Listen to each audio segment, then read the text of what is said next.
But no matter which path we choose, prices are going up. So you need to make sure that you get out of dollars, you don't try to save in dollars, and that you save in Bitcoin, because it was designed for this exact moment in time. I bought my single family starter home for 100 Bitcoin.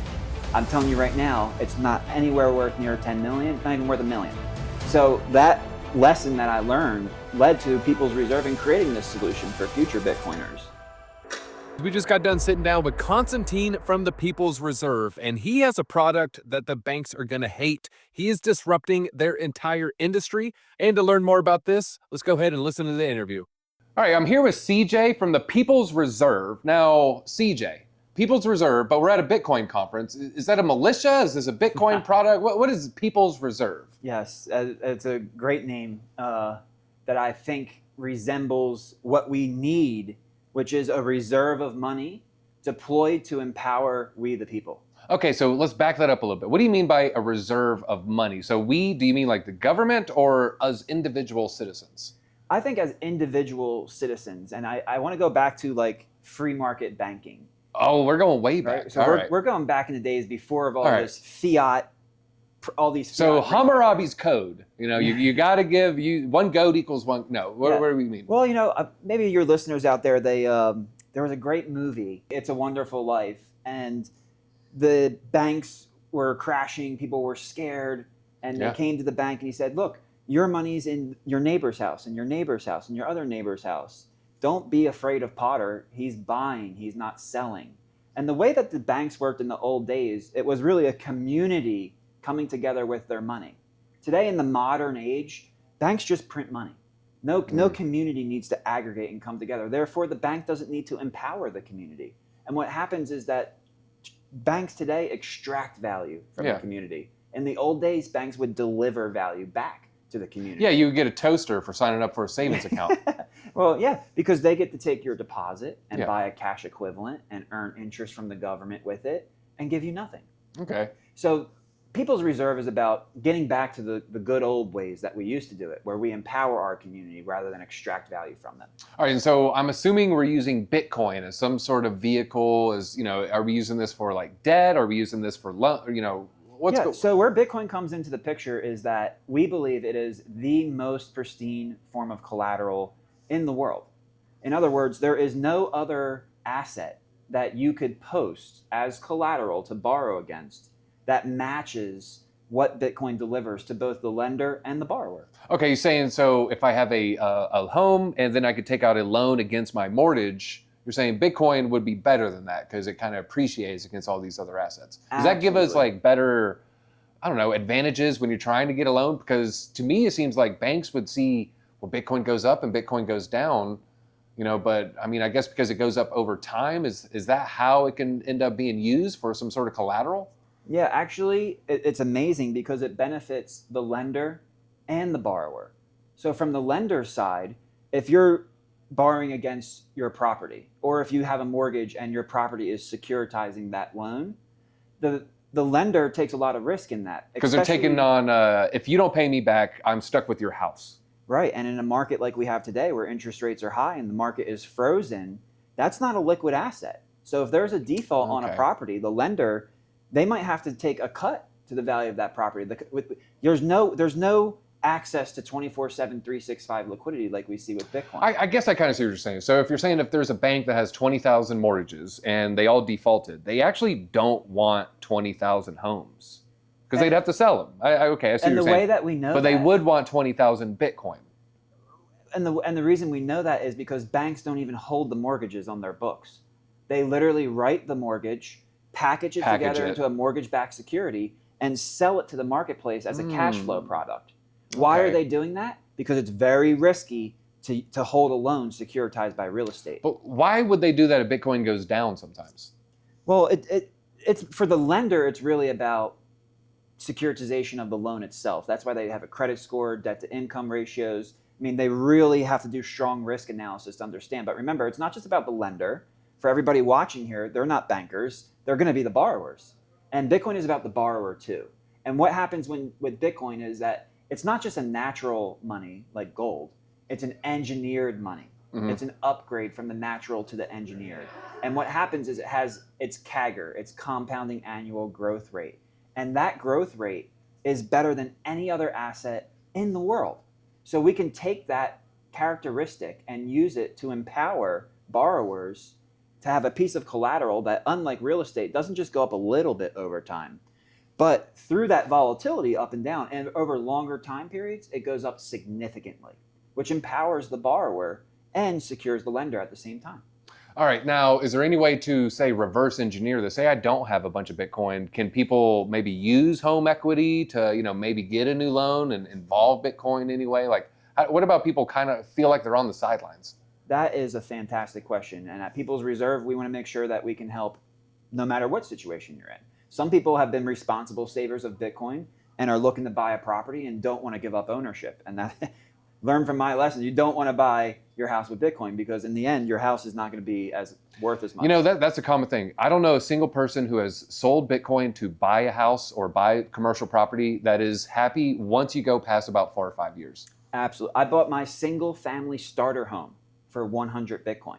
I'm telling you right now, it's not anywhere worth near 10 million. It's not even worth $1 million. So that lesson that I learned led to People's Reserve in creating this solution for future Bitcoiners. At the same time, though, maybe some people have a home and they weren't responsible savers of Bitcoiners, but they did get a strong interest rate, a good low interest rate during the zero interest rate policy times. And that home has appreciated in value over the years, but you don't have the Bitcoin. So what we want to do is we want to help you transform that home equity into Bitcoin equity. And that's going to empower you because the CAGR of Bitcoin is going to be significantly higher than that of real estate. So Bitcoin has this growth rate that I guess is kind of, it's better than gold. It's better than real estate. Obviously, it's better than cash. Cash value is going down and down and down.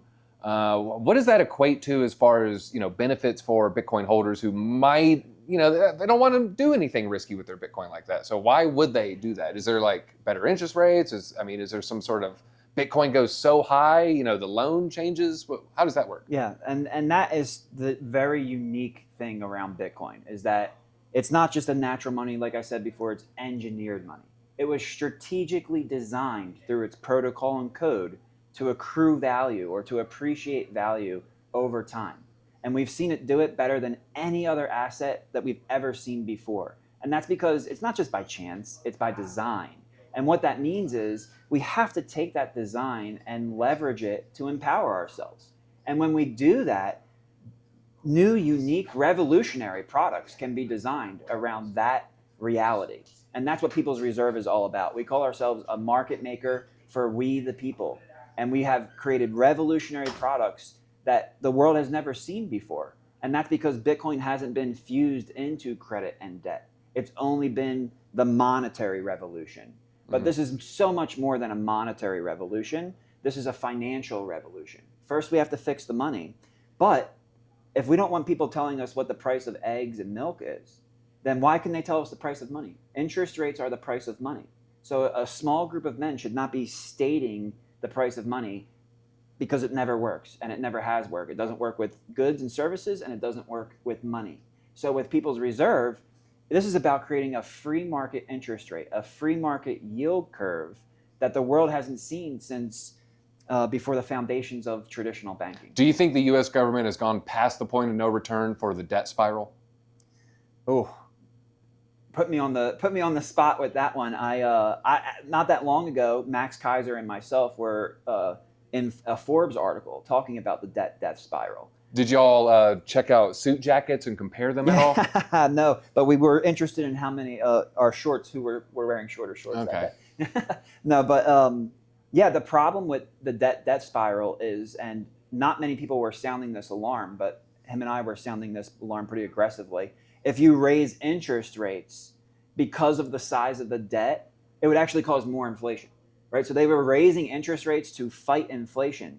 But when you raise interest rates, you're slowing the economy. But the source of the inflation was not from the economy. And just look at any other economy that's gone. In Venezuela, they did the strongest demand destruction campaign you'd ever seen. People only wanted food and water, but prices still went up. Why? Because the source of inflation was not economic demand. It was dilution of the currency. And that's what we have here today. When you raise interest rates on $36 trillion of debt, your interest rate burden goes up. It's now like the number 2 most expensive thing in our budget, whereas before it wasn't even a top 20 thing. And all of those currency units that need to be printed to service the debt lead to more inflation. Vice versa, if you lower interest rates, you have $7.5 trillion sitting on the sidelines.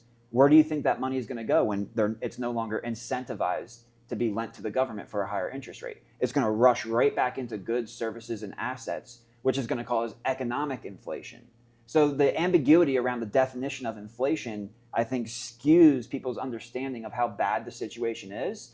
But no matter which path we choose, prices are going up. So you need to make sure that you get out of dollars, you don't try to save in dollars, and that you save in Bitcoin, because it was designed for this exact moment in time. Well, that was a great answer. I think the main takeaway I'm going to take from that is the source of inflation was not the economy. It came from the money printing.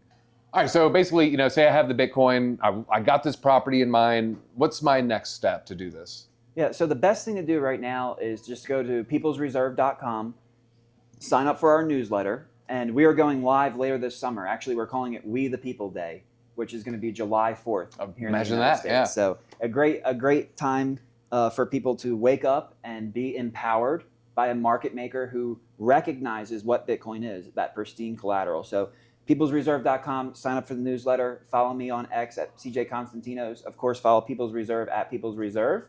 And we look forward to working with you. Anything else you want to mention about People's Reserve? What is it? How can they reach out? Where they can find you? Yeah, absolutely. I think the biggest risk for those people getting into Bitcoin in the coming years through the financialization of the asset class is going to be liquidation risk.